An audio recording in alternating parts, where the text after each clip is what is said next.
we're live. Hello everyone, and welcome back, because it's our second series of the day. It's another best of 9, but this one is perhaps even more exciting than the one we had before. Previously, we had Max Packs taking 5-2 of our future in a couple action-packed games, but now is the main event, as it were, as we have Astrea, the rising Protoss star of North America, the angel himself, versus the nascent horseman, playing for Liquid in Clem, one of the greatest Terrans that Europe has ever produced. And now we're excited to have them match up in this best of 9 show match for about $100, I believe is what the price pool will be. First map is Death Aura. Now, Black One, your thoughts? What do you think about this? I think this is going to be amazing. Clem, obviously a super micro-intense player. He's just amazing at killing disruptors and dodging disruptor shots. And Astrea is a Protoss player who obviously likes to go for those disruptors, for those tech-heavy armies out of the robo. So really looking forward to this as we are loading into the first map, which will be Death Aura. All right, here we go. And in the bottom left, in the blue, representing Liquid, it is Clem. And in the upper left, in the red, for Alpha X, it is Astrea. And I absolutely talked over you. My apologies, friend. You get to introduce both of them next time. Let's go with that. Bad habits of solo casting. It's fine. It's okay. I was just about to figure out which camera I should be following because we have so many people in this lobby right now. We have our esports manager, obviously, and we have a French cast with 2 casters. So I'm just clicking through all the cameras, hoping to find you. Yeah, it's fine. You know what? We're shaking the rust off. It's okay.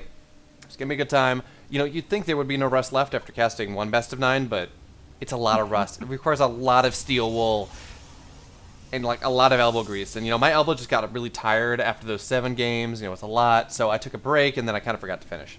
So it's okay. We're gonna be good from here on out. Oh yeah, it's gonna be a good time. So off the beginning, we see Astrea going for the wall off at the Reaper jump spot. We did not see Max Packs go for this too often. It is something that Protoss players like to skip, especially if they are playing against Terrans that like to go for early game aggression, like tank push. We see, for example, Patience go for in-base wall-offs. We see players like Trap who will like to go for those Reaper jump spot wall-offs.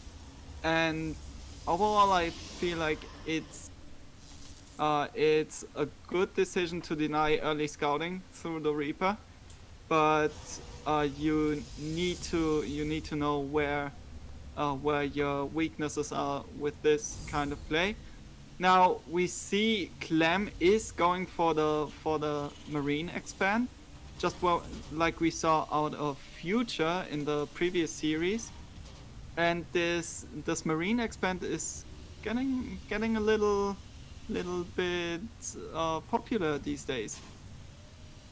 Yeah, I guess it's the fact if you kind of know what your opponent's gonna do, 9 games out of 10, right? You're like, he's gonna go do so, or it doesn't even matter. You know what you're gonna do. You know he's gonna do something that you are safe against by doing this one build, and that build allows you to be a bit greedier. Well, why wouldn't you do it, right? So with the amount of Marines that come out, I guess this allows for it to be absolutely defensive against any sort of Stargate pressure, and clearly there are enough Marines out to deal with the adepts that come through things like that. Actually, we do have these Marines, a little task force running across the map. The little colonel has commanded them to their doom, or at least to their action, and onwards they go as they run through all these zoomy fields. The fastulas, as Artosis likes to call them.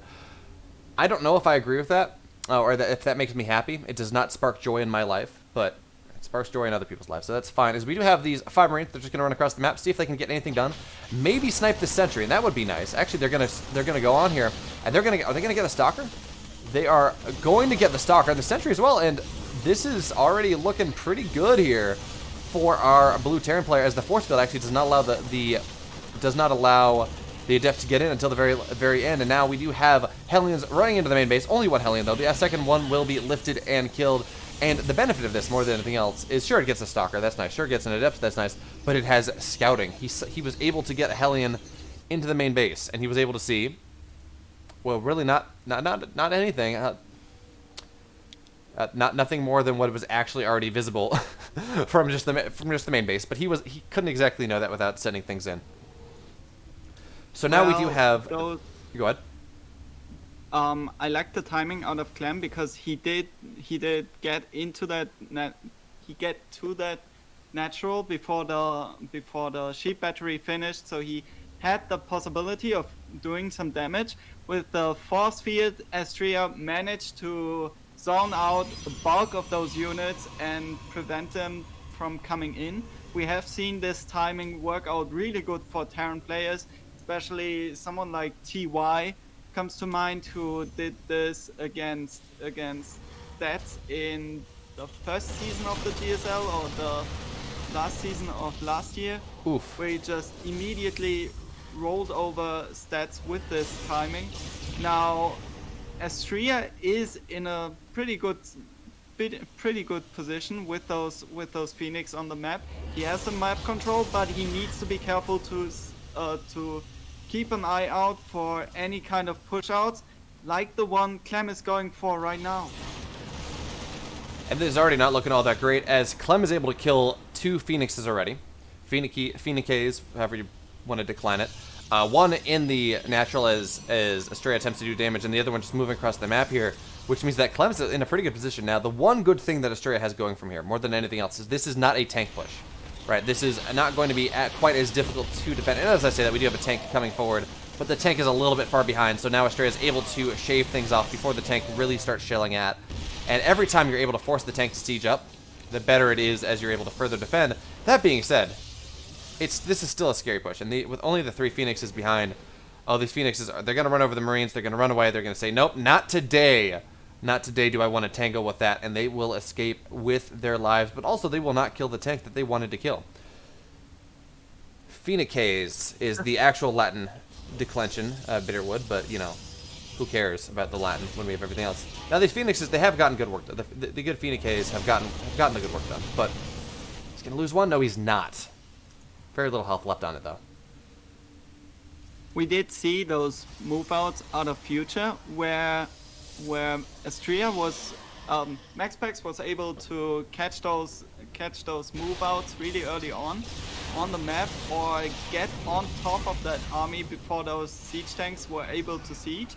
This time around, we see those move outs actually paying off, because Clem did get some damage in. He got some pressure on top of all of this, and now he's looking to get in even more with an even stronger push out, move out.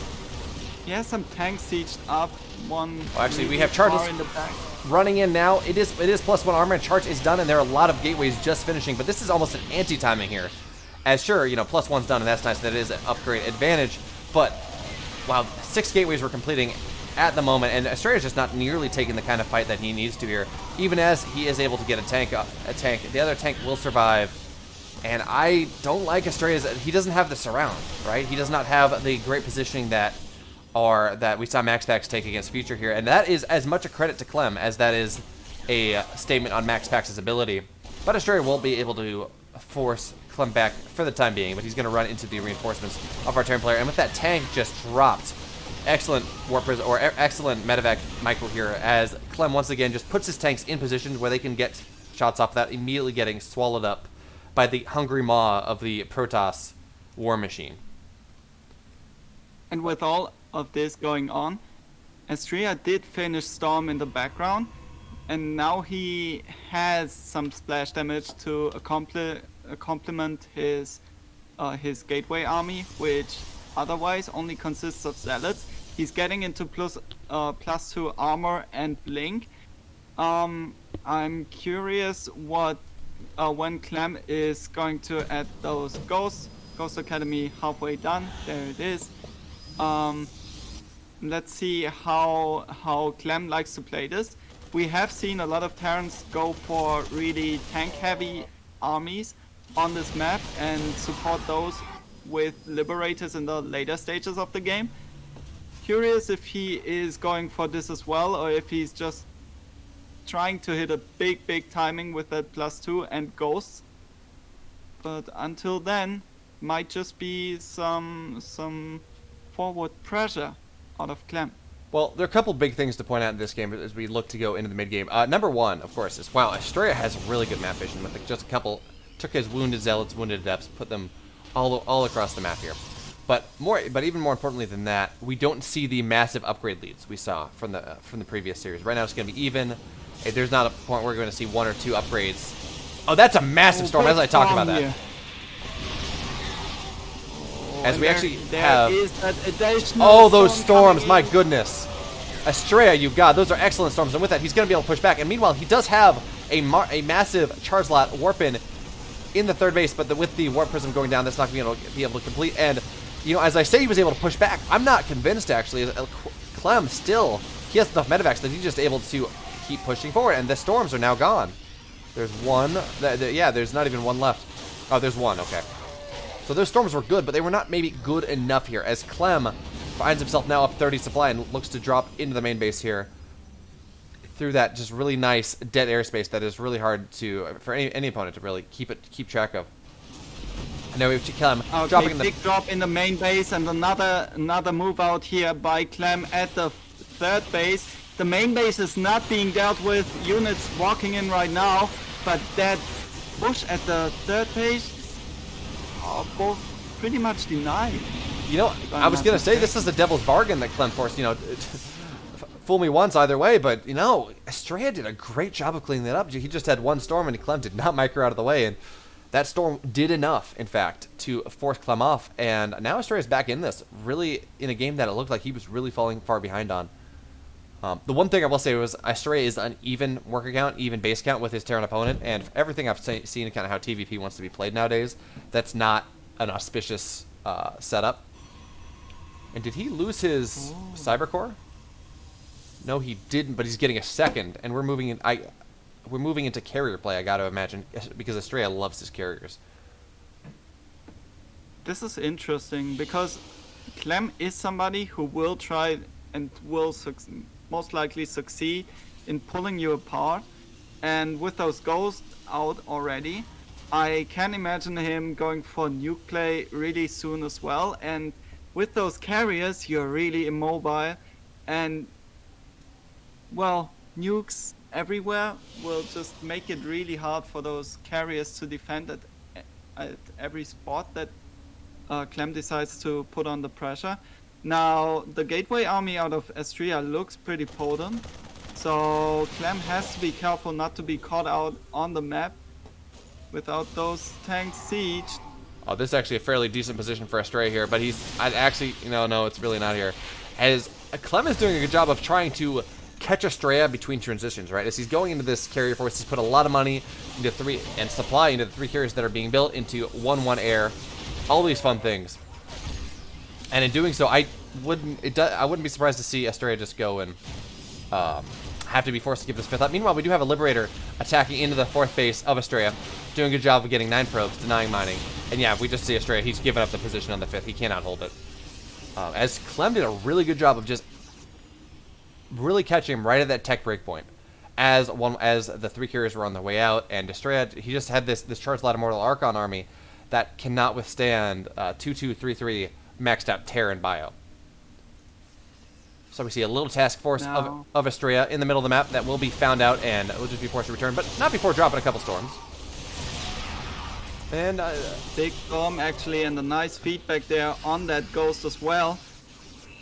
Nice move by Astrea, but Astrea needs to be careful not to get that additional nexus up there cancelled as well, because he will need that economy to sustain the carrier production and to keep going in this match where Clem is just putting on the pressure left and right.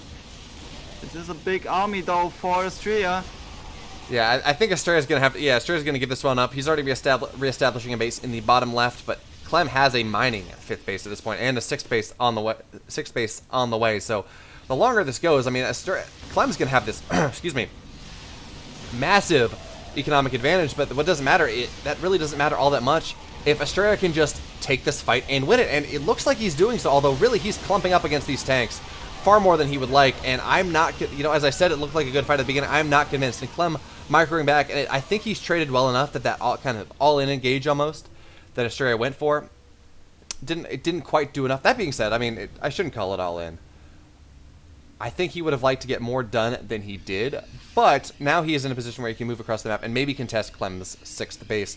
Now, Clem doing that thing he loves to do when he's ahead, and we have, what is that, 2 command centers on the way. We have 2 more planetaries, or soon-to-be planetaries, I would assume. No, sorry, these would be orbitals. Not enough run-bys for that to really warrant planetaries. Just all over the place, and Clem's going to be at that point where he can just start sacrificing workers and just build this massive army with his just mule count, because mules are incredibly powerful things. And even here, you can see the income disparity. It's been in Clem's favor for most of this game, which of course makes life a little bit hard when you're trying to trade evenly.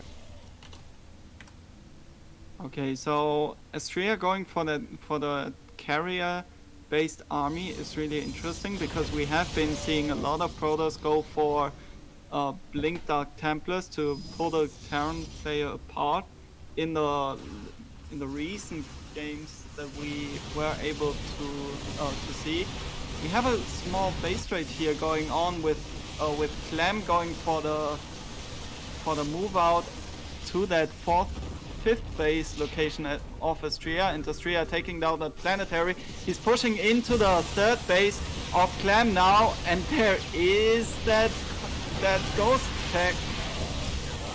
And on the flip, you know, on top of that, we do have this Thor. It's a high-impact payload, which is great, but these carriers are so far away that the Thor cannot really target them down, and in doing so, high-impact payload is not all that impactful when you're just trying to kill interceptors one at a time. But of course, the thing to look at here is what is the interceptor count? Right now, it's at 4. These carriers just can't do anything, right? Carriers are only useful when they have things to do things with, and that doesn't matter when they're in fact no interceptors, as they're making 5 at a time, which is fine. On the flip side, though, there is a task force of Astrea on the other side of the map doing a good job, saying no, you do not get to take the rich gas. But meanwhile, we do have the bulk of Clem's army going to run on top of Astrea's air force here, and these storms are good, but are they good enough? I don't think so. Astrea forced to recall, and in doing so will lose a hell of a lot of his army here. But the important thing here, of course, is that the carriers survive for the most part. I believe only one has died. Yeah, one has died in this game. And I don't know. I feel like Clem's economic advantage is really the story of this game more than anything else, as he finds himself up 30 army supply compared to his red Protoss opponent here, as he's establishing the rich gas. He already has that extra 5th base. And sure, these storms are nice. Sure, these storms are swell. But I don't think it matters when it's the economy. Look, Astrea looks like he's taking these decent fights. He's landing these storms. He's doing these things. But he's down 50 army supply. And meanwhile, we have a nice... Astrea just never really able to get that 5th base up. Once again, a small task force out of the Terran player moving in to deny a Nexus. And together with those denied bases and the really expensive army composition that Astrea was trying to go for, Clem just really played it out smart. He did get on top of those carriers one time after another, and now he's once again pushing on into that 5th base location, taking out 12 probes in addition to the Nexus, and might just take this match by pushing up into that 3rd base. Needs to be careful with those storms though. Nice EMP neutralizes 2 High Templar immediately. 2 nice snipes as well. Will, and you want to know how 2 more will fall. You want to know how developed this is? We have high-stack auto-tracking and Neil Stu planning coming in, but that won't matter here, as no run-bys are going to happen. Nothing else can happen. Clem is going to take game number 1 of this best of 9. Honestly, just looking good in all parts of the games. Yeah, Clem is just really on top of the Protoss, and he really knows when to hit to catch the Protoss with his pants down because they are transitioning into the later stages of the game with their tech, or because they are trying to establish their fifth base, which is super crucial in this matchup, especially for the Protoss player who wants to go for that golden armada. Yeah, Clem really just never allowed Astrea to get that fourth and fifth base that you want. Sure, you know, when you're going for that kind of turtle-ish sky toss, it's okay. You don't need to fund things quite as often as you do when you go to that blink DT charge lot style that we've seen Protoss players go for the moment, because again, you're trying to not lose units. You're maybe losing interceptors, but you're not making these massive expenditures, right? You're just going to sit there, I'm going to hit my max out army and we're going to fight. Clem didn't let him do that. All right, he was aggressive the entire time. He never let the fifth base go up. And that was the story of this game. More than anything else, just a economic engine powering the might of the French military. With this being a best of 9 though, I think Astrea is quite fine with how the match went. He tried out that carrier style, didn't quite work out against Clem on Death Aura. Maybe on Eterna Empire he's going to try out that Blink DT style, because it's such a potent way of playing on Eterna Empire. And maybe after that we'll see some all-ins coming in from Astrea, depending on how this match goes. I don't know, because from what I've seen, Astrea really likes playing with his carriers. Like, it doesn't matter the... What's the word? Doesn't really matter the matchup it is, whether it's a PvT, PvZ, PvP. He just really likes going into carriers, which is fair, because if you can get there fast enough with taking enough damage, I mean, that's really hard to contest. Clem, I worry with dealing with Clem. I just worry that that's too greedy. But we can talk about it a little more, because we have, in fact, a new lobby. Let's get into it. Let's do so indeed. Spawning in the top right corner, he's the blue Terran player representing Team Liquid. Give it up for Clem. And in the bottom left, in the red, down one game in this best of 9 for Alpha X, it is Astrea.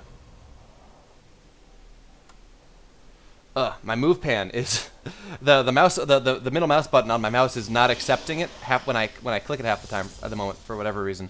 So I'm trying to smooth pan, right? Because that's what you do, right? You definitely don't edge pan when you're observing, and it's just not going anywhere. I'm like, climactic battles. People need to see what's okay. People get to see the trail end of the fight as I try to follow it. Nice, wonderful, amazing. I need to get a new mouse. But A friend of mine just got himself a G Pro on a Logitech. Those mice get quite a lot of good talk. I think TY has one as well. Yeah, this is a Rocket Coney XTD that I've had for 7 years. No. Yeah, seven years. So it's done a good job. But yeah, maybe I should replace it at this point. I think I used to own one of them as well. But you know who doesn't need new mice at the moment? Probably Astrea? Well, Astrea and Clem. Clem definitely. I mean, we should. He might. Well, you know what? After the kind of games we see him play on a daily basis, I'm sure he goes through mice fast. You see him kind of smoking on the desk after he plays the game, because how fast this kid is. Like, not only does he have great control, not only does he have great micro, but great macro. No, but he's just fast, right? And I'm sure that that plays into his micro, his macro, but he's just able to control so much at the once, like to see so much of the map every time he goes through things. It's absolutely insane.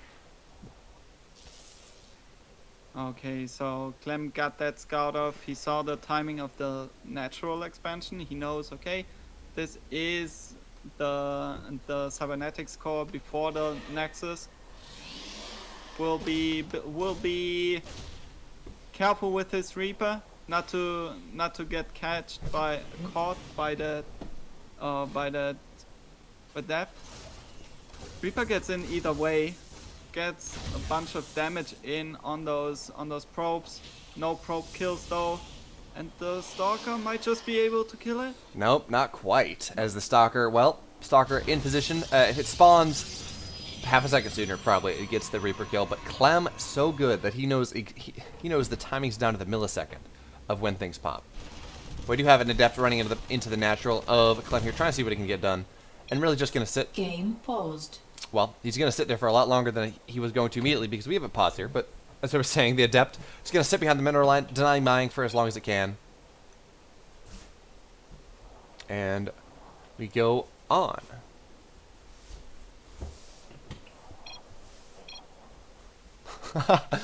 We're talking about mice. I mean, I am the mouse. Sure, I got the inverse orthosis curse. It's fine. The orthosis caster curse or something. I don't know. But here we go. So now we have the Adept sitting in the back of the mineral line for the time being. Gonna run up into the main, try to see what can get done. This Adept is a sacrificial lamb at this point. The Reaper's just gonna micro forward and back. Actually, he's not a sacrificial lamb. I thought he was gonna keep the shade above, but that's not what's gonna happen here. He's gonna see the Hellion. He's gonna see the Reaper. He's not gonna get the Reaper. He's gonna do his best, but his best is not good enough here. And results are all that matter in the world and in StarCraft. It doesn't matter how hard you try. What matters is how much you succeed or you don't. And that Adept did not succeed. Let's see. Now, Clem will come in for a scout off. I don't think he wants to commit in there quite yet. He will be checking the timing for the third Nexus. Should see it coming down pretty soon. See, as he darts in and jumps out again, Reaper gets away. Once again, that Reaper just gets away with 5 hit points every time. That's how the truly good players are really just able to play things, right? As the Reaper, it has a finite amount of HP and it regens, so they have everything down to such a science. It's really impressive. But no, we do have that Hellion actually able to get some work done outside of just kind of forcing scouts.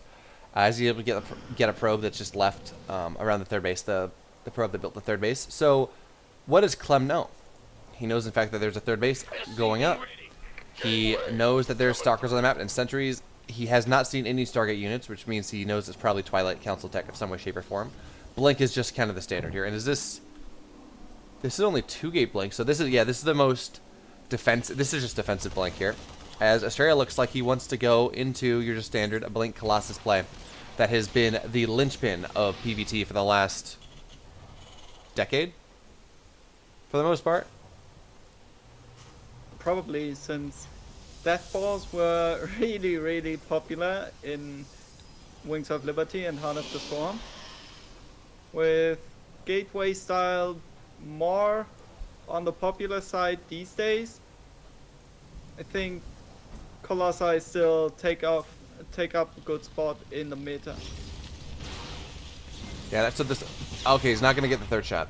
Again, is this 3 Hellion shots or 3 Hellions to kill probes. So, not going to get in, but just going to scout. See that the third is mostly saturated, and see that there's Blink on the way. So, the value from that Hellion, it managed to kill 2 units. It got a lot of scouting off, and you know, I think Clem's happy with that, even if it's not disastrous damage. I mean, you don't expect that from 1 Hellion, right? So, now he's gonna know that these Blink Stalkers are there, and he's gonna stim on top.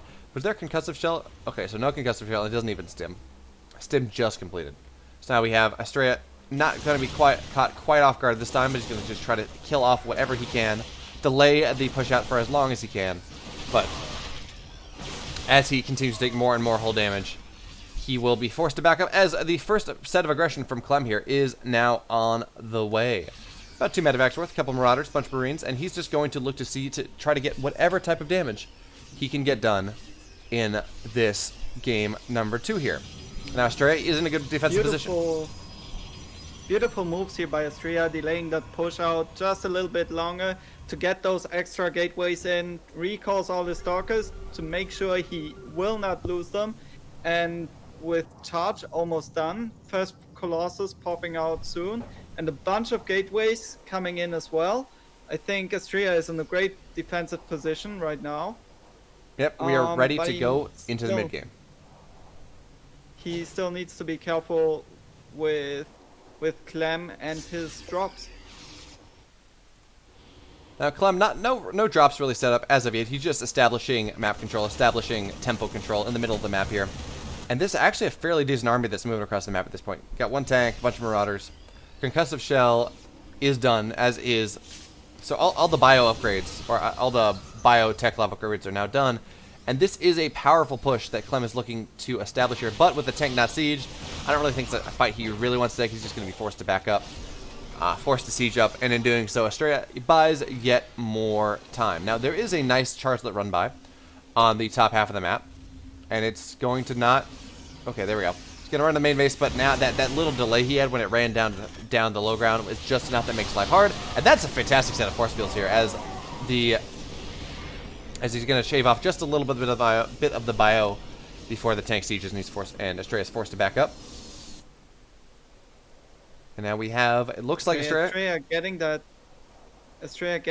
Dark Shrine finished up very soon, and getting that 4th Nexus. Of course, the Dark Shrine is not only great for harassment, but also for defensive purpose. If your opponent tries to go for any kind of drop play while pushing your 4th Nexus, you can have your main army at the 4th Nexus and have DT warp in wherever that drop comes in. Shadow Stride coming in as well, and Disruptor being added to the army of Astrea as well. And this is really what, as Astrea really works on rounding out his composition here, this is the kind of stock standard white bread late game Protoss army that we've been seeing recently. Charge Lot, Blink, what? Dark Templar, there we go. With a bunch of, with just two or three types of splash in the main army. And that's what really has been, if we want to talk about PvT being scary for the Terran, getting to that point is when it gets scarier, as that Blink DT makes it hard, even with scans, makes it hard for the Terran to really engage here. But the Terran definitely has a strong timing window where he is going to have only +2. So one DT gets into the 3rd base is just getting tremendous damage done. 14 kills, but the big thing was there did that go down? No. So it's only one eBay. A second eBay has not been built yet. So Clem really looks like he wants to go. It's being forced into an all-in position here, just really based off of upgrades more than anything else. And actually, his tanks are going to be out of position. Oh, I wish Astrea would have focused on that, but you know, he sees the army going and says, "No, this is not the fight for me." He's going to back up. But really, the longer he can sandbag this game, the better position he is in. He's up an upgrade right now, so it's a nice timing position for him to fight, or a nice position for him to fight into. And these Colossus shots are just wrecking the Terran army here. But the longer he sandbags it, he's going to be up 3 upgrades soon. Or he's going to be up 2 upgrades soon, and that's massive when you have Colossi that really benefit from dealing with that.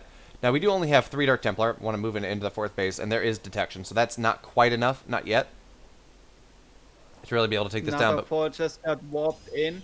We see a warp prism started up as well, so the warp prism will most likely go into the main. And in the meantime, Astrea will put on the pressure on 2 other locations as well. We have the Dark Templars and the Zealot run by joining forces to go into that 4th base, and Astrea might just try to go in between the natural and the 3rd base. He gets some ghosts immediately. Small EMP going off there, but not really the EMP that Clem was looking for. The Disruptors will make it really, really hard to push into Astrea's position, and Astrea just takes a nice position right here. He's going to be able to just continuously shave tanks off as well with these Disruptors. Now, I would like to see the little ball of a Blink DT charge lot moving into the 4th base of Clem here, but you know, you can only control so many things at once. Now we have Clem trying to reestablish his hold on the high ground once again, but Astrea is just taking really good trades. If we look at units lost, I mean, Clem's down about 3,000 in terms of resources lost here.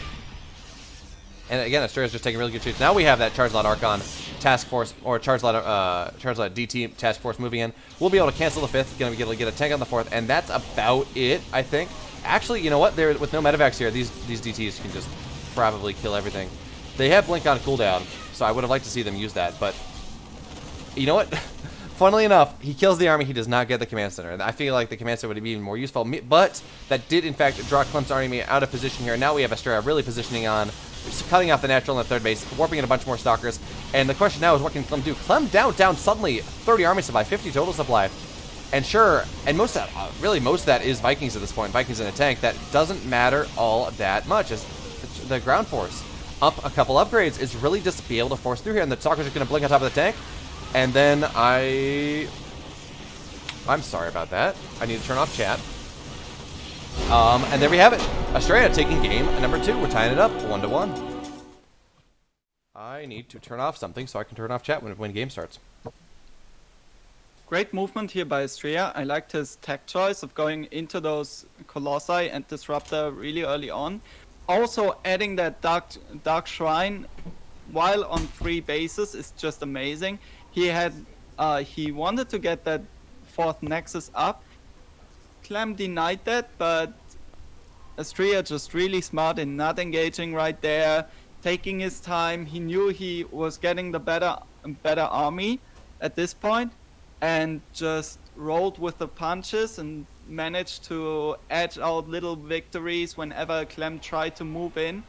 And now Astrea is looking at a tight series and should be really, really happy with how this match went.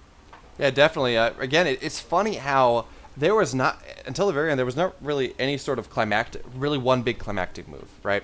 You didn't see an army get wiped out or something like that, but Astrea just continuously shaved off a little more, shaved off a little more, shaved off a little more. And by the time it was time for him to wedge himself between the 3 main bases of Clem and get something done, well, he was up 30 army supply. He was up 50 total supply. He just shaved off just enough, and it killed just enough that he was just able to shove in there and kill. That being said, we are going to throw to a brief break, as Astrea has requested a 2-minute break. And when we get back, we will have a game number 3 of Pillars. Game number 3 is going to be on Pillars of Gold. And don't go anywhere. We'll be right back.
All right, we're back. Players are ready, and actually we have a lobby loading up, so that's a good time. It will be Pillars of Gold, and I love it. The humidity is stopping the glue from on my boom mic from it's making it fall off my making it fall off my headphones, so that's fun. But we have a third game coming up, and that's a good time. And spawning in the top right corner, it's the blue Terran player. He is representing Team Liquid. Give it up for Clem.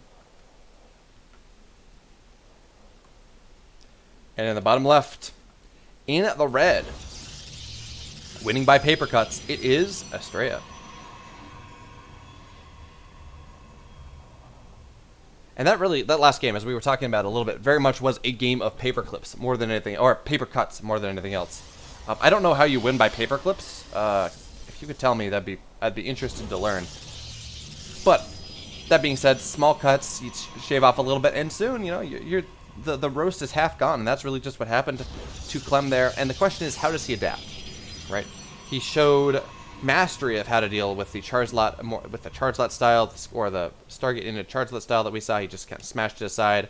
Seemed to struggle a little bit more with that more standard charge lot blink DT style sandbag to the late game and just win by denying the Terran opponent any chance to actually get anything done. So what do we think? Where does Clem go from here? How does he adapt from what he's seen Astrea do thus far?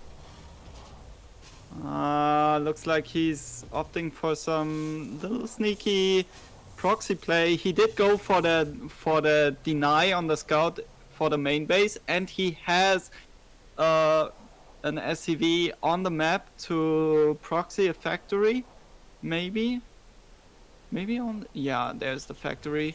We see an eBay in the natural as well to block any kind of expansion out of Astrea. Astrea choosing to take the third base instead. Interesting play out of Astrea. That seems like sorry, go ahead. I'm curious how he is planning to deal with any kind of aggression coming out of Clem at this point. Yeah, I agreed. And if it's a normal game, you just eBay blocks, say, hey, I want you to take yours third slower, fine, whatever. Most games that's fine, but as we have Clem getting ready for a proxy, I don't know how good of a move that is. On the flip side, if we look at the proxy's location, and he's probably going to build a starport after this, where the natural's built doesn't really matter. Like, if you're just going to drop Hellions in the main base of your opponent, does it matter that the third is way far away? Actually, it's arguably better if that first thing can be shoved, if that first drop can be shoved off, because then, well, you have a mining base that is really far away from where all the aggression is happening. Now, that being said, if Clem's just able to drop in and kill 20 workers, well, it doesn't really matter. But these are potentialities. This is probably the best possible version of getting proxied when you take your natural at a less defensive position, to be totally honest. Let's see how Clem decides to move with those Marine at his natural. I'm curious if he's going for Hellion drop in the main and move out with those Marines at the third base. If you have that third base so far away from the main base, it can be a really strong move to just get those Marines there and get some additional damage in. As of right now, it looks like Clem will only be defensive with those Marines, trying not to get overrun with any sort of stalker pressure, and drop going into the main base. So now we do have the drop running in the main base. Only 2 stalkers there to defend, and now we see the probes going to get roasted. But now this is a good probe pull, and that force field actually saves a lot. So I don't think Clem's really not getting the 5 workers for the dealing with the proxy. That is absolutely worth it. But now Clem, he says, you know what? I have a faster boost than your stalkers can run, and I think I can maybe get a little bit more work done on the third base. But now again, it's not 3 Hellions, it's 2, and now we have really just not enough going down. So he's gonna get all the Hellions, all the workers, 10 workers going down, and that's probably worth it. I think you expect to lose 6 to 8. 6 to 8 is kind of even. Any more than that, especially as we look at the fact that Clem is up 3 SCVs compared to his opponent, that's maybe enough. But the question now is, what is Clem going to be able to do against this counterattack? That's a lot of stalkers. Or Prism on the way in this. That's a lot of stalkers. he has a bunker in the natural, so he should theoretically be fine. But there is no SCV pull for the bunker, at least not fast enough. The bunker falls immediately, but those stalkers will have to retreat because there is a lot of bio. There are a lot of marines, and they put on damage, and they put on a lot of it. Yeah, I honestly would have liked to see, I almost would have liked to see Astrea just walk by that bunker, sit behind and move behind the mineral line where he has a better position to attack from. As he goes and he says, look, I'm going to surround, I'm going to make sure there's no repair possible, but so much time was lost moving into that position. And, well, hold that thought. Is he going to push in once again? And now, with the bunker not there, and actually that's a fantastic force field. Astrea now isolating only against the SCVs, killing more and more SCVs, and the tank is not yet done. In fact, only one tank is going to get out of here. It's going to get the tech lab. And now Astrea in a fantastic position here. Now the tank is looking for a position where it can siege up, but I'm not convinced that there is that such a position exists in the natural here. Now it's finally going to be in position. Now Astrea is going to run forward, going to be able to snipe the tank off. Now just going to sit on top of the Liberator. And Clem, have you not defended well enough? Well, it looks like with this fantastic almost blink micro here from Astrea, now up 20 supply here, and it's only 4 Marines. Like what is Astrea or what is Clem able to do here? His natural is certainly forfeit. And there we have it. GG, Yeah, Astrea. Clem loses this one, and Astrea takes the lead in this series between Clem and Astrea. Now, guys, all of you out there, I want to make sure that every one of you goes out to that Maturino link, presses on that contribute button, logs in, and just types in the code APS197, because it literally makes money appear out of thin air. And if you are feeling Hey, are you still there? Is this my end? I've lost my co-caster. So what he's saying is it makes money appear out of thin air, and that's a fantastic thing, right? Because Alphax is doing a great job organizing these events, putting up a majority of the money for it, etc., etc., etc. That being said, though, there are a lot more of us than they are of them. So if each of us just contributes that with how many people are watching right now?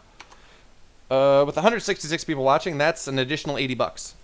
That just is free. That goes straight to the players. Let's see if I can try to get a little.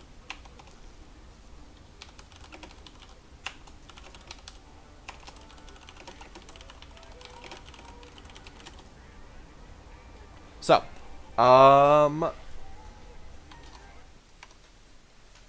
hey, you know what? I'm just happy for once it's not me. I've been living on Cox for the last while. Hey, are you back? Yeah. There we go. Excellent. I'm just glad it wasn't me. That's the first thing I checked. I'm like, oh no. Have my internet woes traveled to New Hampshire from Arizona? But they have not. I believe we're waiting on you to accept the lobby invite for the next game, by the way. Okay. I had to relog into StarCraft. Okay, we're just... I'll need another invite. Okay. Okay. There we go. So there we go. So map number 4 will be on ice and chrome. I finished your spiel, by the way. I was like, no answers coming in. Did I lose connection? Did you lose connection? And I'm looking at my Wi-Fi bar, and it says we are connected. Yeah, I'm you listening to Discord suddenly disconnecting, trying to connect again, disconnecting, and then I'm trying to refresh the stream, and it just says no service. And yeah. I'm like, okay, I guess no service. Yeah, it's coefficient 6 for Astrea. Not sure where we're going with that. Anyway, so yeah, I blame the thunderstorm that's happening that you were talking about. Clearly, what's up here. But anyway, If not that, then I claim the internet provider. that is fair. Again, I've been dealing with Cox. If anyone watches Creighton Olsen, a far more experienced caster than I. Actually, I think he's going to be casting DreamHack qualifiers rather soon. But anyway, if anyone watches him and saw his trials and travails with dealing with Cox in the middle of the country, well, it's just as bad in Arizona. So Yeah, I'm just glad to be out of that, and I'm glad we have you back because we have another lobby loading in. This match is going to be Ice and Chrome. It's going to be a big map. Means that, well, the kind of just counterpunch that ends the game may be a little bit harder. And it's one of those things, if you can get across the map fast, these bigger maps are almost better for Cheese than the smaller ones. But it's far from me to talk about it because we have a lobby and we have players loaded in. And we should probably introduce them. Let's do so. Spawning in the top right corner, he's a blue Terran player representing Team Liquid. Give it up for Clem. And spawning in the bottom left, in the red, taking game number 3 with a fantastic counterpunch, it is Astrea.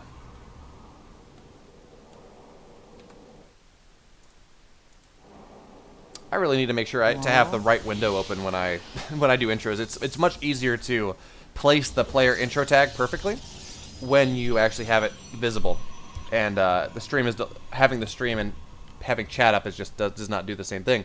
That being said, we have Clem going for going for a proxy Reaper build here on Ice and Chrome, and again this factors into this whole discussion we were having on if it's a big map, it makes better sense to proxy because you don't expect things to hit that fast. So You do not indeed. Now, Astrea comes in and scouts. There is indeed no barracks in the main base. He sees 2 gases being taken. I believe he should know what's up. He knows there is a Reaper and there is a factory follow-up. The factory, of course, just to be safe against any kind of pressure that Astrea could pull out afterwards. He is putting down a proxy pylon in the natural of Clem, though.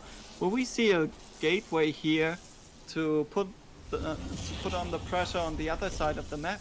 Well, we most certainly will not because the gates have been put up. The walls will hold, and Astrea will not be able to get back into the natural, make use of that pylon for any sort of speedy weapons. Now he can do some slow weapons, and getting a couple of adepts in there is pretty daggone nice to see. As Astrea gets the Stargate down, and now becomes the micro. Is he able to deal with the Reaper here? Looks like, well, he's going to lose a couple. Versus how many purposes does he lose? I think it's standard to lose, 3? Oh, almost the surround will not get taken count. And Clem here just shelling away at probe after probe. And now with the Adept out, well, the standard play, of course, and I got to feel that Astrea was a little bit greedy here, is you chrono out a Zealot, and that just takes care of things. It's a meat shield more than anything else, and you don't lose any probes. As the Stalker's coming out. Now, with this Reaper, and how this went, well, he lost 3 workers, and that means that Clem on his 1 base play is, well, he's even worker count. And the one thing you don't want to do, actually he's ahead on 1 worker, one thing you don't want to experience when playing against Protoss players or playing against Terrans is you don't want to be behind on workers because mules are a powerful thing. And Clem's put himself in a fairly nice position in this 4th game as he looks to even things up once again. I agree. This is a great position for Clem. He's even going into Cyclones from here, which will do great against the Stargate play that is coming out of Astrea, at least for the early stages of that play. And he's just playing it super safe with the Cyclone follow-up. He should know about the pylon in the natural pretty soon as well, since...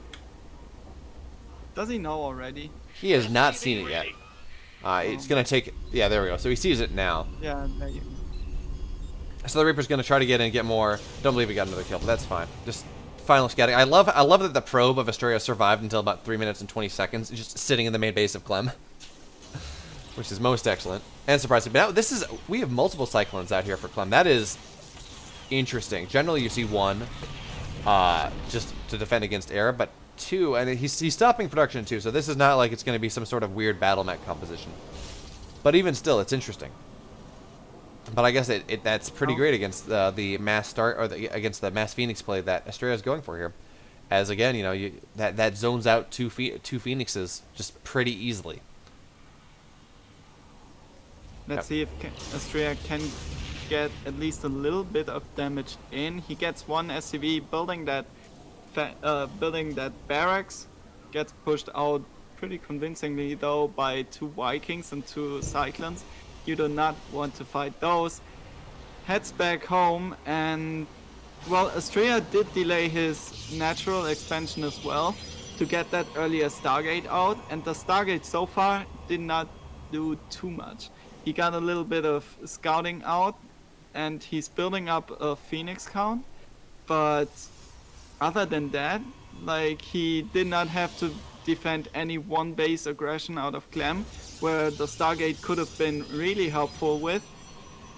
He will just have that slight economical disadvantage going for him, or going for Clem rather. And, And I think the discussion we need to be having here is where in the world is Astrea? Like, the economic advantage disadvantage is kind of fluctuating back and forth, but Astrea is on Gateway Phoenix, and we have Clem going for this massive push as well. You got a couple SCVs there for repair, and I think as much as say, hey Astrea, where's your tech? Like, shouldn't you have a robo by now, or at least a robo by now? I gotta say it's the right choice, but this army from Clem is terrifying. Double the army supply of Astrea here, and there's just nothing on the ground. Even more importantly, some of these Cyclones are going to lock in. And these Phoenix are just dead weight. There's too much on the ground. There are too many Vikings for these Phoenix to really go in and try to get anything they want to get done. So they will get that one tank. That's nice.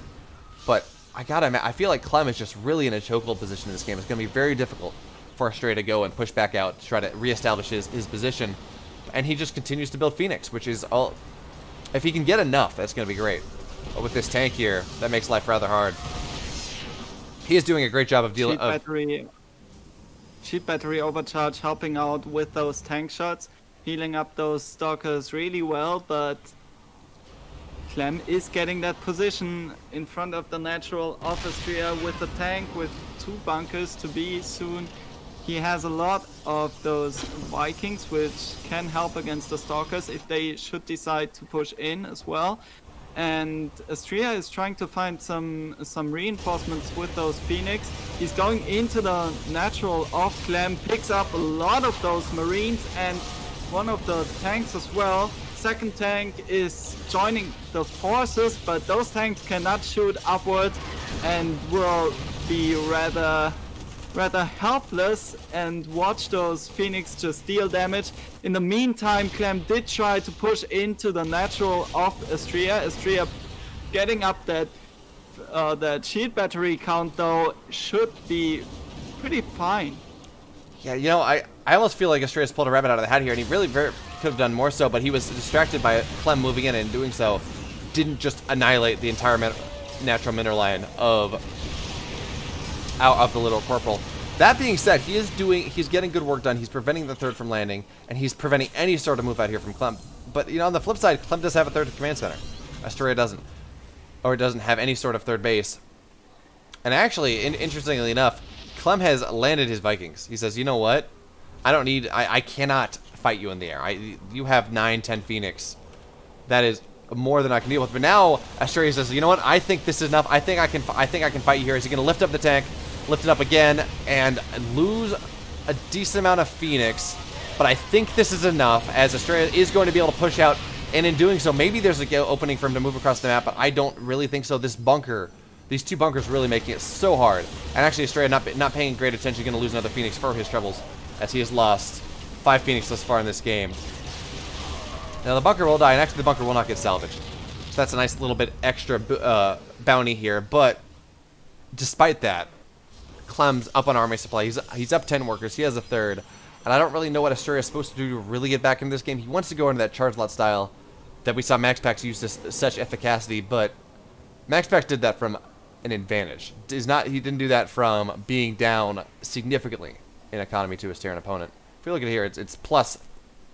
It's soon going to be plus 1,500 resources per minute that the Terran is out mining.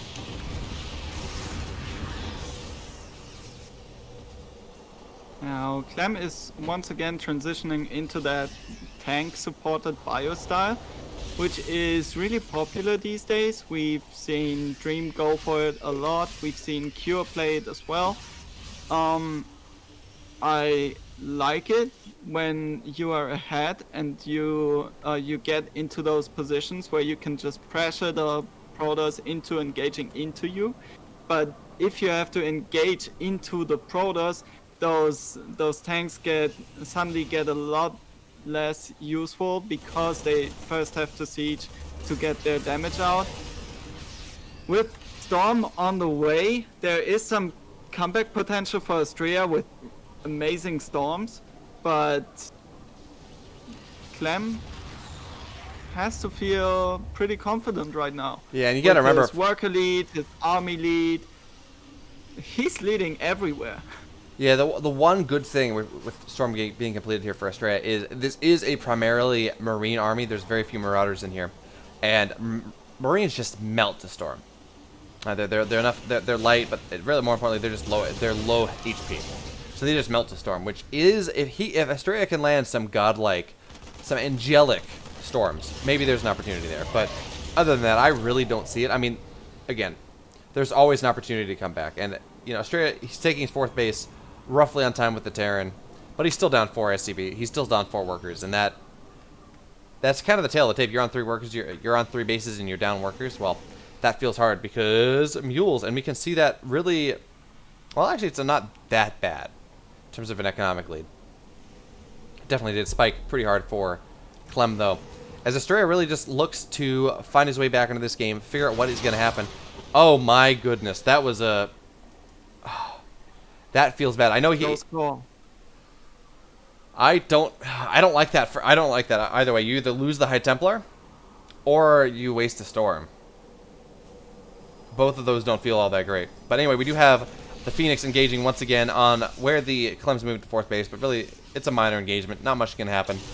Its stories will not be told in the annals of this war as they continue to try to just shave off medevacs. And well, lacking their shields, that's not really enough. But now we're entering the mid game, or the late game, I guess.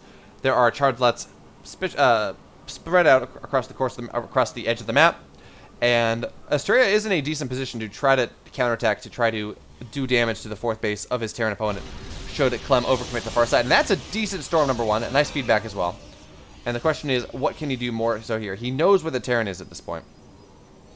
And now is the time to move. He knows where the Terran is indeed, but he knows so pretty late. His army is only moving in position now, and the tanks are already sieged, which will make it super hard to engage into this. He's trying to get in with those. Those storm drops though. Decent storms off.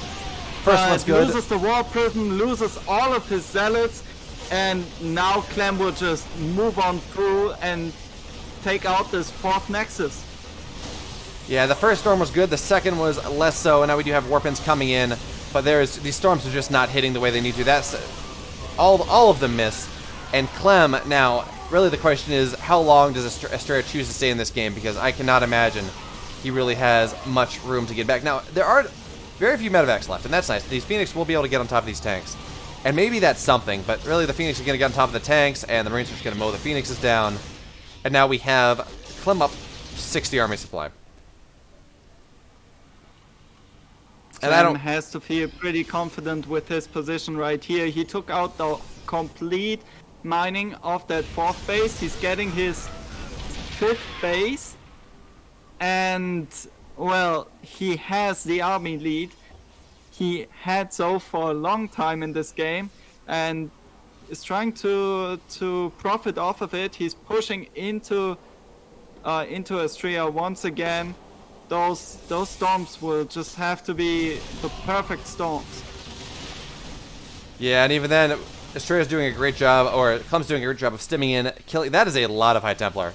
Dear Lord, that's a lot of High Templar, but they're staying clumped, and they're just losing their energy. So sure, there are 2 storms left that are being kept back. Looks like there are actually 4 total storms in this game, but I'm not convinced that's enough. As Clem is up 80 army supply, I don't care how many storms you have. That doesn't matter. As Clem stimming in once again, just establishing this fantastic concave, not even letting the miracle storms happen. As Astrea just hoping for some sort of guardian angel to sit on his shoulder and drag him back into this game, but I don't see it. Sure, there are Archons warping in, but Clem now stemming in with the massive concave says, "Get out of my game," and Astrea loath to do so, but there we have it. Clem tying the series up 2-2. And really what it looks like is if you play the Colossus, the Blink into Colossus into Charge Lot DT style, Clem struggles. If you try to play anything else, not nearly as good. And actually, we have both players requesting another break. So we're going to go on to that. I don't know if there are any points you want to make before we go to a break here, but Let's go to a break. okay, when we get back, we're going to have map number 5 of Clem versus Astrea. Don't go anywhere.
All right. Well, we're back. Black One's not quite back yet, but it's all fine. So we have another lobby, and we have players. There I am. Oh, there we go. There he is. We're back. We have players tied up 2-2. Map number 5 is going to be on Everdream, and I'm going to fall off of my standing desk. Nice. And here we have Astrea, Clem tying the series up in that last map as we move into what is perhaps the most. Let me move that a little. As we have what is perhaps the most standard game or standard map that exists in the pool. It's been around for forever, and it generates the what you think of when you think of stock standard games in really every matchup. Now the question here: what does Astrea believe that is? We've seen him play 3 different styles across 4 games. It's 2 have worked, 2 have not. And the question is, again, where does he go from here? As we load into Everdream, what are we going to do? What do you think? What do you expect? What do you think is going through Astrea's head at this point in time? Okay, so we've seen a lot of macro-oriented gameplay here out of Astrea. I could imagine him going for something a little bit more aggressive this time around. Maybe a 4-gate blink. Maybe just a Dark Templar build, because both of those builds are, both of those styles are really strong on Everdream, and Clem likes to mix in those three racks all-ins on 2 bases. So looking forward to it, but let's get into introductions. Yep, that's probably useful. Here we are, spawning at the bottom left. In the blue, representing Team Liquid, it is Clem.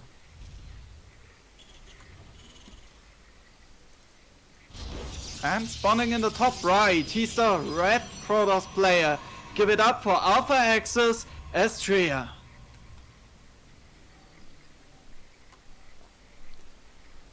So we do have kind of standard openers at this point. What looks to be a Reaper expand coming from Clem here. Or at least the gas is there set up for that. And we see kind of a standard Protoss opener as well. So if we're talking about really aggressive stuff, well, it's going to be something that's going to be on the more 5-minute timing. It's not a max packs build or something that ridiculously early. But that's okay. I completely agree. Now, let's see how Clem approaches this map as well. We have seen some very aggressive builds out of him so far. We've seen that proxy factory and starport. We've seen that 5 Marine move out with those 2 Hellions. And this time around, I would love to see him just go for a standard Widowmine drop.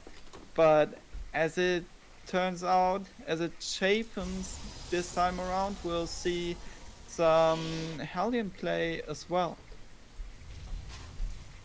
Yeah, you know, I think that it's really interesting. We saw TY really kind of, I don't know if he popularized it, but that's the biggest stage I've seen it on, where you just kind of Hellion drop or do something with Hellions every game, and you just kind of keep killing the Protoss, and that's how it goes. Now, that's really been a TY thing more than anything else, and that very well may have just been a way to kind of mind game or out prepare parting there. But I've definitely have seen Hellions move more into the matchup here, but this is really what I see more than anything, at least from players like Clem, is that one Hellion, the scouting Hellion that goes with the Reaper, that just maybe you can get further in, rather than the committed 3, 4, 6 Hellions that you'll see from other players. Now, that's not to say it's not going to happen, but we do have a Stalker moving in, just trying to harass the front. There was no real, the natural command center was really not delayed enough for the Stalker to really get in and get enough done where he'd be able to delay the command center. So it's just going to harass. Give a Clem a little taps. I know you're here. It's fine. It's going to be a good time. And behind that we have... So Astrea is getting a proxy pylon across the map. So far he has went up to 3 gateways. I wonder if he's going to add a 4th gateway at that proxy pylon, or if it's just going to sit there and be used as a scouting tool for any kind of drop harass. On the other side, we see Clem actually going for a Widowmine drop. He has a Widowmine ready. The Medivac will pop out soon as well, and then we'll see some Marines, a Widowmine, go into that main base of Astrea. But Astrea is just looking to get a little bit more aggressive. Yeah, he's getting a little bit fresh, a little bit cheeky. This is going to be 3-gate aggression with a Robo behind it, although I imagine that's just your Warp Prism before anything else. And Clem really responding to this appropriately. He's only going out with 1 Widowmine. He says, you know what, I'm going to get damage, whatever I'm going to get done, but I think I want these Widowmines, I want the factory production, I want that spent on my defense at home, rather than any sort of aggression across the map. And I cannot help but feel like that's the right decision, but he's going to go in, and he's going to, in fact, find that there are 3 Stalkers and a Sentry sitting there, ready to defend. And Astrea, actually, this is really more pressure than... This feels like fake pressure, in all honesty. I mean, he is really not committed to anything. And he's trying to take a 3rd behind it. Now, that 3rd, it's not the earliest possible. It's decently timed, assuming he puts it down rather soon. But again, you know, this just feels like fake pressure more than anything else. Is he going to be able to go find the Liberator as it looks to make its move across the map here? And sure, these Stalkers won't be able to really contest this Marine ball with the tank, but again, just shave a couple things off. Now, the interesting thing is really nothing has been built out of the Robo outside of a couple of observers. There's no Twilight. There's no Robo Bay. And yeah, Twilight just going down right now. So I don't know. I'm interested to see what Astrea's tech choice in this game is going to be. As again, he doesn't have kind of any of the obvious ones that we see that would be hitting it around this point in time. But maybe it's just, hey, he's trying to be as greedy as possible on this game. He kind of has he's a great read of what Clem's going for with the observer just kind of moving around the main base in the natural. Yeah, now Clem is going for the double engineering bay follow-up. So big macro play out of Clem coming in here. I wonder if he is going to try to hit a timing once Stim or Combat Shield's finished. But so far, yeah, that is definitely so far everything pretty standard. And that is definitely an opportunity here. And this is the first game we've seen Astrea really try to go into that kind of that mass gateway charge lat style. That again we saw Max Packs do, and I've seen Astrea play this a lot as well. When he's not just heinously behind, you know, he's able to go. He was able to take a decently timed 3rd. He's up 11 workers. He didn't take any damage from the attempted harass of Clem here. And in doing so, maybe this is his opportunity to really try to get something done and show us the strength that is so present in this style that we've seen a lot of players go for. Now, I should commend Clem. He just has this Medevac with a 1 mine just kind of sitting between the natural and the third, forcing a bunch of Astrea's units to be there ready to defend instead of across the map. And that's just a kind of an annoying thing you can have sitting in the back of your head, is that pressure that says, hey, you know what? I am in danger of significant damage if I don't play perfectly. Meanwhile, we do have Astrea. He's going for Storm, and that is kind of the difference here between him, the way he played and the way we see MaxPax play this.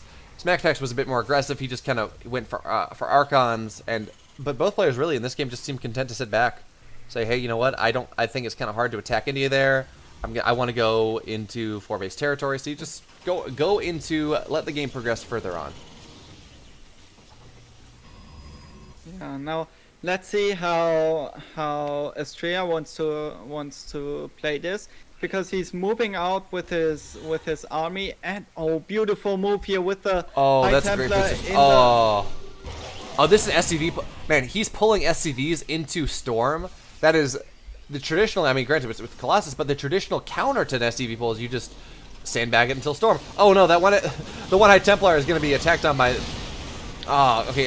High Templar will in fact be saved, taking most of its shields, losing most of its shields from SCVs, and now Astrea is going to be forced to engage here, and these tanks are in fact incredibly well spread. These storms, they're just not hitting yet. Does Astrea have any shot here? Okay, that's a great storm, but I'm not convinced that this is enough. Maybe a couple more warpins will be enough here, as he is down upgrades. Well, the whole SCV meat shield that Clem had going for him did die off, and now Astrea could potentially break this tank line, but there are just so many tanks, and Astrea's army is just dwindling. Yeah, no way. Astrea down an upgrade. Sure, he has Storm. Sure, he theoretically has the army he wants, really, to deal with this SCV pull.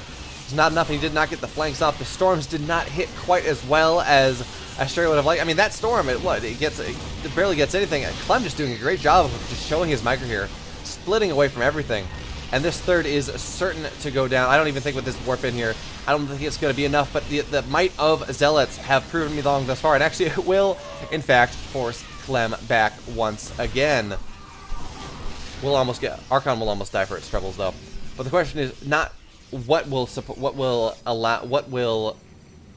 Astrea push back here, it's what will Clem do on the follow-up here, as he does find himself still pretty heavily in army supply. Down on workers, though, and you know what? I think Astrea's held this, especially with shaving off that extra tank, and that is incredibly impressive. I did not think that was any way, shape, or form a possibility, but there you have it. The Zealots are, in fact, beefy boys. Zealots at the third base of Clem are trying to get some more economical damage in, but not that much damage found, because the reinforcements of Clem will just take them out as is. Now Clem did take out the... Oh, he actually didn't get the cybernetics score. That's a great thing for Astrea, really. And now it looks like Clem, he has a fourth base ready to go, and sure, he lost those workers, but I think he's traded well enough that he's doing okay. So he's just gonna shark around, see if he can try to deal. He's gonna be able to cancel this fourth base, and that's nice. I'm honestly surprised to see Astrea. I feel like I see Protoss take the other fourth option, just south of the natural. I feel like I see the main. I feel like I'd see them take that more, but again, Astrea has his own goals, and there we see it taking that now. So now we have players pretty evenly matched on their base count. Well, actually, Clem, he's a base ahead for the time being. The planetary will be done by the time. Will actually be done before the Nexus completes, and that's always rather nice. As the Terran up on bases and trading well, up on army supply, really up on everything. And this is not a position that Astrea would like to be in, as we do have an army once again moving in. This time there are ghosts, and there are a whole lot more Marauders, so that's gonna be a lot more difficult for Astrea to shove off. As Clem once again is gonna stem in. I cannot believe he didn't get it the last time, but now Astrea now with a massive surround here. These storms are a whole lot better than we saw previously, and Astrea looking to really find an advantage in this game as he runs in, attempting to just shove the Terran army off, but the concave he has run into, sure, it's a flank, but it doesn't matter because the concave of the Terran is too strong as Clem micros back, micros forward, and the army of Astrea just shrinks as Clem once again doesn't even need to step into third base, because there we have it, taking advantage of the series 3-2 and the game 1-0. So Clem up 3-2. The little corporal marshalling his army to victory. It was great play by Clem. Even though Astrea managed to come in with that flank, the Storms didn't quite get the damage out that they had to, and then it was Stimmed Bio with Ghost support and tank support against gateway units, and not even that many of those. And gateway units in those numbers will just not trade efficiently against the bio ball with Stim. So sorry, go ahead. Great play by Clem. Once again though, he managed to deny that fourth nexus, and Astrea seems to be struggling with getting his fourth nexus denied when he goes for those gateway based compositions. Yeah, you're not wrong. Although I don't think getting the fourth base was the issue in that game, because the fourth got canceled, then kind of Clem immediately killed. Although to be fair, the attempted fourth was rather late, but that's more of a function of the pressure that Clem was able to put on the third base. The fact that he almost won that game with the third base just zealots or tanky. So really, that was more of a question of the damage he was able to do early in the mid game that kind of really snowballed into him just having that advantage later on. And really, one thing we're not talking about is, Clem was up 2 to 3 upgrades, or 1 to 2 upgrades in that last fight. And sure, that Mass Gateway style can work, but really only when that really only works when you're up on upgrades, or at least even on upgrades. And when Clem just found that advantage, it just snowballed from there and kept going. But match number, what is this? Match number 6 will be on Golden Wall. It's going to be a bigger map. I'm interested to see what both players decide to go from here, as we've had some decent macro games. Clem has shown an aptitude for macro games that Astrea hasn't quite as much. Should he not be able to shave off or kind of get some tempo lead early. But I guess that's fair, snowballs happen. But we are loading in now to match number 6. Clem wins this. He goes to match point. Astrea wins this. Well, they're tied back up again. And let's get into it. Spawning in the bottom right, it's the blue Terran player. He's representing Team Liquid. Everybody, give it up for Clem. And in the bottom left, in the red, down 1 game in this series thus far, it is Astrea.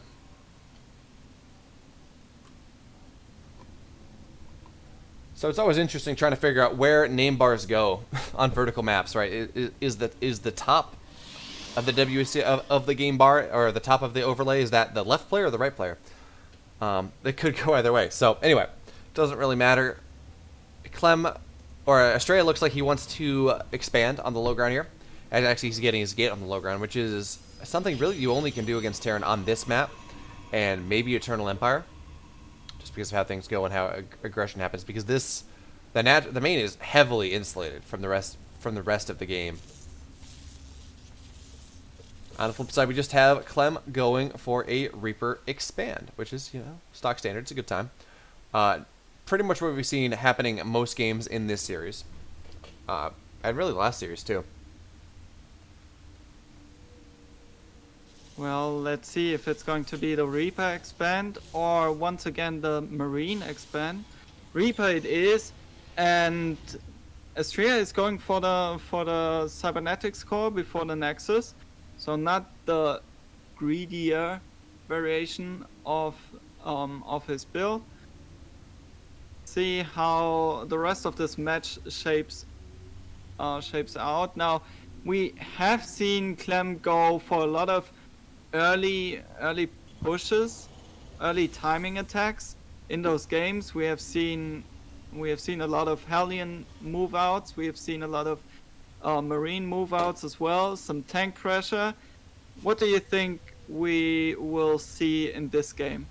There's a decent siege position where you can kind of siege at the gold into the natural.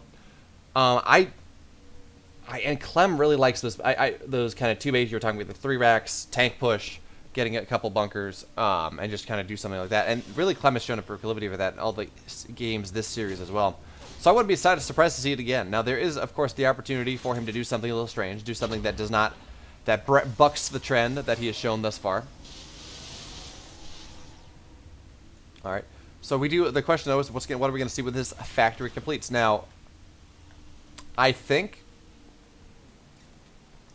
we're just going to see standard kind of 1-1-1 play. I don't think we're going to see more than one Hellion, but I can absolutely be incorrect. Oh, cancels the Hellion actually. Let's see what he will get instead. The Widow Mine. So we're looking at something similar as we did the last game around. I'm not sure if I like the bunker placement. Think stalkers and adepts can just walk past it. Yeah, I think the play with that is it covers the mineral line better. I mean, it's not perfect. There's definitely a spot, but if you're trying to sit behind the mineral line and deny mining, it allows you to better. It makes the opponent take more damage as it attempts to move across the map. So we actually have a charge lot all in coming here. Like, so the charge is already being chroned out. A couple gates on the way. And this is an interesting iteration of what we've seen previously. Actually, the Adept was completed as well and will die. So that is unfortunate here, as there's really no scouting available for Astrea at this point. But this is interesting. Oh. Getting the sentry as well. I wonder if he's just going to force field the ramp, or if he's going to use the sentry for scouting purpose. The warp prism is done and flying across the map, but will it meet the medivac? It will in fact not meet the medivac. And that sentry, so you have a bunch of extra gas when you're just going match charge lot. So I gotta imagine that sentry. Well, sentries are really nice because it allows the charge lots to connect and stay connecting. But we do have the Widow Mine drop coming in. Astrea slow on the pull at this point. One is going to go into main, one to go into the natural. Main is just going to go off. 5 workers going down. But there are a bunch of charge lots being warped in as well, and I expect those to start doing damage as well. Second one, this one also not being paid attention to, and 8 workers go down. Both medevacs survive, and now the question is, what can Astrea do to come back? What can he do to do counter damage? Because he's not, again, you don't want to lose 8 workers like that. But four more at Zealots coming in.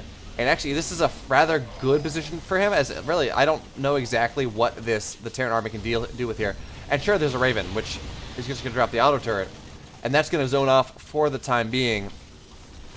But these Zealots are, really, they feel like more than the Terran army can deal with at the moment, especially as more go in.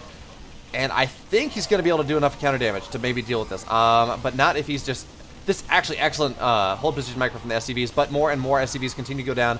And now Astrea, it looks like he's maybe found a position where he equalizes the game. Doesn't win the game, but he equalizes the game here.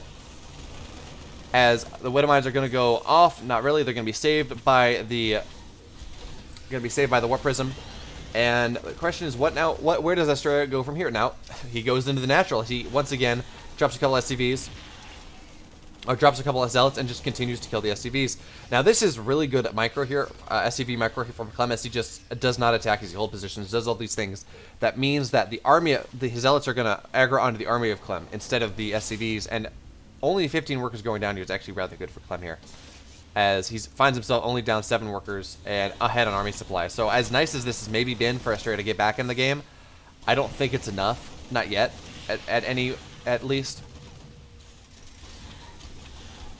Oh, the Medivac once again going for that natural off Astrea. Let's see how much damage it will be able to deal this time around. Well, I will say that was nice targeting from the Widow Mine there, as it just targets the already damaged Warp Prism, taking it to the ground, which means that this pressure is now done. And Astrea, sure, he's up 6 workers. And actually, there's another... Okay, I guess that was a Raven in the main base. What did damage in the main base? What killed 3 probes? Maybe it was a Widow Mine left over? Drop. Well, it's not a Widow Mine drop, because the Widow Mine drop was brought back with both Widow Mines there, so I don't really know. Anyway, 3 workers go down. Well, he was producing Widow Mines with his factory and the reactor on it.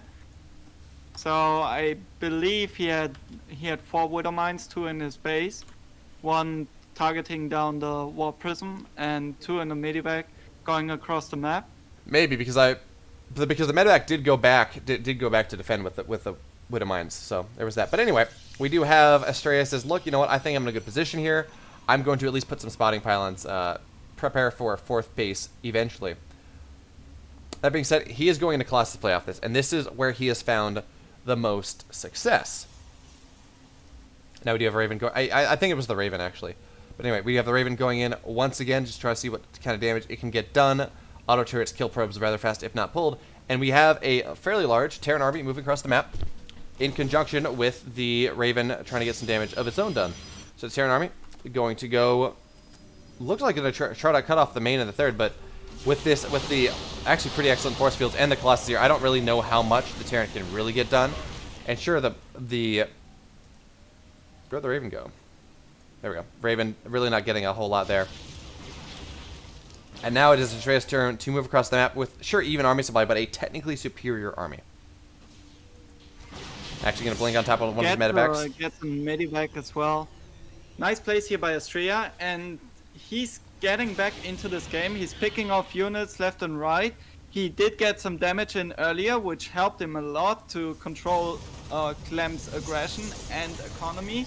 Now the Raven is finding little bits of damage, which is nice for Clem, but overall I would say Astrea is in a pretty good position right now. Getting upgrades, getting those high attack units in. This is true. I don't think he's in a demonstrably dominant position, but he has certainly found his way back into this game, and put himself in a position where he is marginally ahead. Definitely, there are definitely moves that he can make to further his advantage.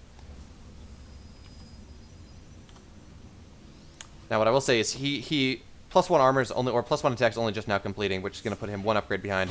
As the Raven once again is going to try to get some work done, but this time there are enough stalkers to just deny the auto turret as it goes down, just damaging, tickling 1 probe, and that's about it. And now it looks like Astrea wants to move across the map, put his own sort of pressure in response to Clem. He has 3 Colossi, he has +1 attack done, he has a extended thermal lance done, and this is really kind of his timing, especially as Clem has taken the vulnerable gold mineral position here, which is rather difficult. Interestingly enough, he is transitioning into High Templar behind all of this. Now the engagement is taking place, and the 3rd base of Clem is being sieged. I'm not sure if Astrea can actually break this. I'd say he can't. What's your thought?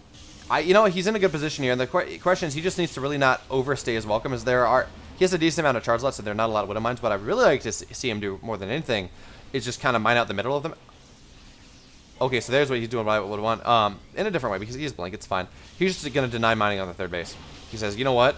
I'm going to step my stalkers and say, okay, you can't do this. And actually, Clem's going to be forced to drop on the other side, at which point Astrea, if he's paying attention, will be able to just push into the 3rd base. At this point, maybe there's actually the opportunity. He's just going to be able to get targeting down the 3rd. 3rd being targeted down, but not quite. SCV repair is good. A 3rd won't die. But a Colossus in exchange, and 9 workers go down. And man, I thought that was almost an excellent move from Astrea here, as they both have to play this highly technical game of fighting around this massive blocker. Now, it is easier to move around at this point. The minerals have been mined out, but that is a lot of Vikings. 10 total Vikings for the 2 Colossus, and that really, I don't care if you target them down, these Colossi are still going to go down, and that is a massive surround here for Clem, as he just 360 surrounds the entire the entire army of his opponent, stepping around, going forward, and these Colossi are going down too. Now, there is Storm almost done. It's not ready yet, and there is no splash here. Now, Clem, suddenly up 40 army supply, going to land the Vikings, and it looks like he's going to stem through here. Astrea off of almost a fantastic job, as just overstayed his welcome just a little bit too long. This Disruptor shot going to hit nothing at all. Disruptor's going to go down. Storm now 5 seconds from completion, but we only have 1 High Templar, and that 1 Storm is not going to be enough to really deal with all of this here. Now, the question, though, that's a massive Storm, as I say that, is can Clem really continue on? Can he move into a base? Can he take a base out? Can he squash the hopes and dreams of his Protoss opponent here in this game number 6? And it looks like he can. He's in a fantastic position. There is no Storms available. Sure, there's Overcharge, and Overcharge is doing enough to maybe hold him back. Now he's going to stem on. He's going to be able to just target this overcharge. Now he's going to be able to target units through the overcharge. And this third looks to be forfeit. Now there is a disruptor. A disruptor is sitting out of the way. But with a marauder sitting on top of things, it's going to be rather hard. And sure, the army, the advanced force of Clem looks like it's in a rough spot. And that disruptor shot actually won't even happen, as the reinforcements of Clem will target the disruptor down. And there we have it. Clem now on match point, taking a golden wall and finding himself up 4-2 in this series number 2. Now we had 4-2 last time. Protoss winning. Or we had this situation with the Protoss up 4-2 and he just immediately won. What do you think? Has Clem showed his mettle enough that he's just going to win the next game? And we say, hey, the two games Astrea won, they were flukes. Clem is clearly the dominant player. Or do you think Astrea has enough in the tank that maybe he's going to be able to take a couple games back, bring us to map number 9, bring us to Ace Point, all those fun things that everyone wants to see? I think while Astrea is somebody to always have a comeback, because he is such a versatile player, I do not think that he can pull off this comeback this time around. He did have one map where I thought, okay, his overall macro play looked really well, but the rest, he just seemed to experiment with his transitions from Colossi into Storm and Disruptor in this game. We saw a lot of Storm play overall. We saw Storm Zealot into Carriers, and all of those experiments just don't pay off against a super solid player like Clem, who will just jump on any opportunity he gets to deal damage and to finish up his opponent. Yeah, it's funny. Clem's this great. What's the word? If Clem is this great dichotomy where he is this incredibly aggressive, powerful early game Terran, but on the flip side, he expands more than anyone else. I don't know. Maybe a better player than I, better analyst than I could go and say, oh yes, I can see it. He struggles in the mid game. Like, this is what he struggles with. But man, I have not seen it outside of maybe the super late game where the charge lot blink DT thing that we see going on, that really I think I see every Terran player struggling with. I don't really see him struggling with a lot. He's just a very complete player, and he just forces you to be better at StarCraft in general. And the question is, as we load into map number 7, will Astrea be able to do that on Submarine? Well, let's get onto Submarine and introduce our players. Spawning in the bottom right, he's the blue Terran player. Everybody give it up for Team Liquid's Clem. And in the bottom left, or upper left, in the red, has to win here or go home, it is Astrea. Because this is, in fact, match point. And, in fact, it is not max point. That's only if our dear old Max Angel's able to bring back, win 2 more games, and then we'll be ready for that. But Clem really just looks dominant in this series. He does indeed. He has just been on top of Astrea's tech switches each game and managed to get some nice engagements in, something that Future in the last series just wasn't able. Future always got caught out on the map by MaxPack's gateway armies and overall very zealot heavy armies, which just did great against unsieged tanks and marines. And yeah, you're not wrong here. Clem knows where his opponent is. He moves out pretty carefully. He makes sure he has his opponent pinned in their base with Raven harass, small drop harass, and then tries to take the map from there.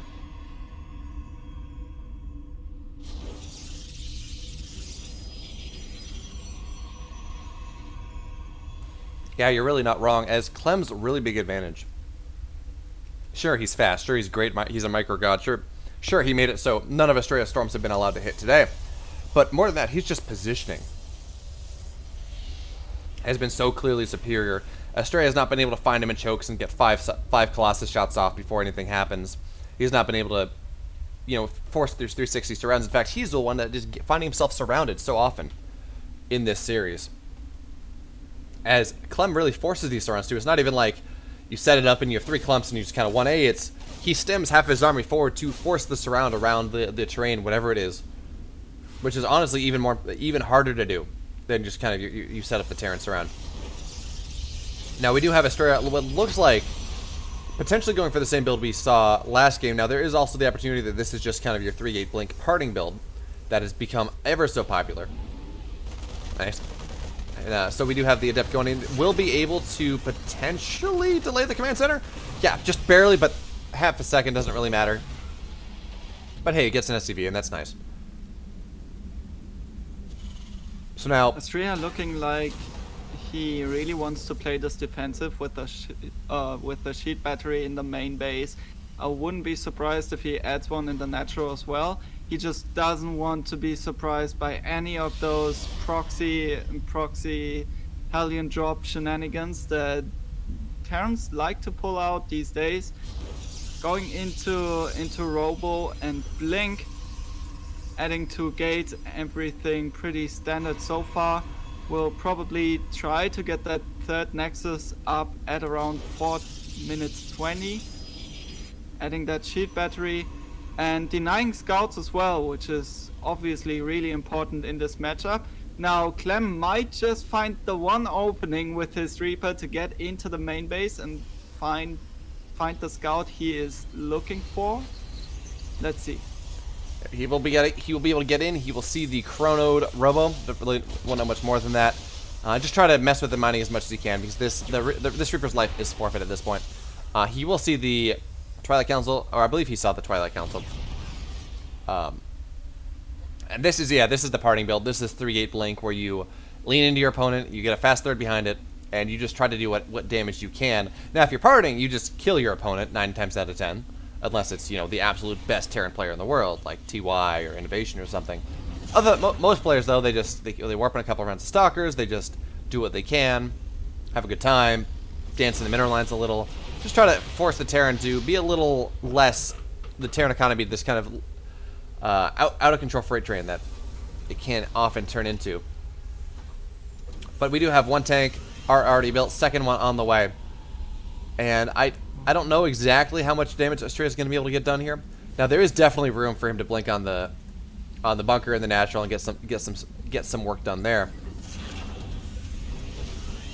But actually, he's going to elevator into the main base, which means he's going to have access to blink immediately, which is rather nice. And actually, Clem's moving his entire army into the natural, but no longer.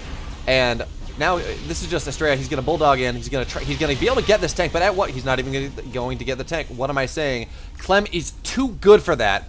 And Clem, with the auto turret, with the positioning of his army, and really the SimCity of everything, is going to absolutely deny Astrea from getting any sort of damage here. And Astrea, of course, being rather non-committal, he's really only lost a Stalker. Doesn't really hurt him all that much, but I feel like when you go 3-gate, you want to get some damage done. Now, 4-gate, of course, is you have to get damage done. But 3-gate does allow for more offensive opportunities than your kind of the 2-gate blanket build that we saw him pull on Everdream. Now, what I will say, Astrea really playing it safe right here. He's going into that Colossi tech as well. He's getting the charge upgrade. He's getting extended thermal lenses as well. And behind all of this, he has had a nice scout of the main base of the Terran player. He did see what Clem was opting to do, and he's keeping the Warp Prism around to just make sure the Terran player stays at home. Now, yeah, again, what I do think is interesting here is we talk about styles, right? And what do you want to play? Do you want to play aggressive defensively on a certain map? It's interesting that Astrea is going for your kind of greedier macro play on the smallest map. Of all the maps, you would expect that one to be maybe 2 base all in or something, but I guess he says, you know what, I think Clem's going to do that, and I can put myself in a position where I can just shave things off. And yeah, we do see him now positioning, because he sees the army moving out, positioning in the middle of the map. He's just going to want to try to shave off as much as he can, so by the time Clem actually hits his defense as well, there's going to be nothing left. And actually, this Stalker, the nice 4 Zealot warp in the main base is really forcing Clem to be on here as 11 workers go down. Now, on the downside of this, of course, is Astrea was not able to find the army of Clem as it moved across the map, which means that this siege up is going to be incredibly dangerous. And actually, the one Colossus will be disabled and just wants to run in, hug the Marines that do dearly want to kill it. And sure, 11 workers have gone down, but the army of Astrea, it's gone. And so is the third base. 9 workers going down, 10 workers going down. And sure, there's a nice warp in. Actually, a nice warp in the main base of Clem, but with the Widow Mine here, it means no more counterattack pressure. And the third base of Astrea will go down. We only have 1 Colossus, is heavily damaged. And I think Clem got enough out of this, I think. I'm actually not sure, but now trying to catch them in the middle of the map, but Clem's army is just way bigger and better than Astrea's army is right now. He's rolling over everything, and all that's left is a single Colossus getting beaten down by those marauders, and GG is called. Clem takes the series with a convincing 5-2, and congratulations to the young Frenchman. yeah, he played excellently. To be fair, like had him at a 90% win chance against Astrea here, but Astrea has had a great run of War Chest League. He's really been improving day after day, and you could really see that he had opportunities in all of these games. Sure, Clem just was kind of the monster and killed him, but you know, he had opportunities. There was things he could do that would maybe have put him in the game, and he definitely made good moves. Now, before we sign off for the day, before we say, hey, so long toodles, once again, I feel the need to ping our Matcherino page. So if it's visible in chat. If you go that, you use the code APS197. You can contribute 50 cents to the prize pool of this tournament today. And if everyone in chat did that right now, unless we run out of codes, I think that's about an additional $80 to the prize pool that these players would not get otherwise.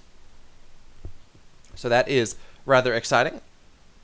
And you can also buy replay packs for $3 as well. So if you want to see exactly how Clem is so dominant, well, that's a good opportunity. It is indeed. And, well, make sure to go and to follow this channel. If you should have an Africa TV account, there is that favorite button right beneath the stream. Add us up. You will get notifications whenever this stream goes online, and you will catch most of, if not every show match Alpha X is putting on here. Yep, and you of course can follow them on Twitter as well at AlphaXSC2, I believe. See all the things that are happening. Join their Discord as well. Now, before we sign off, do you have any things that you need to plug? You know, Twitter accounts, Twitch accounts, anything like that, where people can find you? Say, hey, I think this Black One guy is really cool. I think he's an amazing caster. I want to support him in any way, shape, or form. Well, as you can see beneath my camera, there is my Twitter handle. So if you want to follow me, make sure to follow me on Twitter. Otherwise, you can always catch me on the Alpha X Discord. I'm mostly around and always happy to respond. Now, Beomorph, where can we find you? Well, because there was not room in the bar below my name, I couldn't put my Twitter. I can be found at Beomorph_SC2. I'm actually going to, because we finished just in time, I'm going to immediately go on my Twitch channel, twitch.tv/Beomorph, going to start casting the DreamHack North America qualifiers. Now, of course, the first couple of rounds are going to be, you know, a Diamond player against a GM or Diamond versus Diamond or something. But eventually, we're going to get some great games, and I could not be more excited to cover that. And I'm going to be casting Europe tomorrow. I'm going to be covering Europe tomorrow, Latin America tomorrow night. I think I'm stuck in quarantine after moving for the next week, so I'm just going to be covering all of Europe, North America, and Latin America, or Europe, North America, and Latin America. So if you like what I do, if you think I talk good, as I struggle to get those words out, come stop by, take a look. And other than that, I don't think we have much else. Thanks to everyone who decided to tune in, decided to watch, cheered on the incredible players we had free ball, and especially if you decided to contribute to the Matcherino page, double shout out for you, because you're really making esports happen, keeping our scene alive, and we could not be more grateful. Any parting thoughts, Mr. Black One? Thanks for watching. And tune in the next time when Alpha X is bringing you some amazing show matches. All right, then. Have a wonderful day, everyone. Stay safe, whatever period of time day it is for you all. And this is us signing out.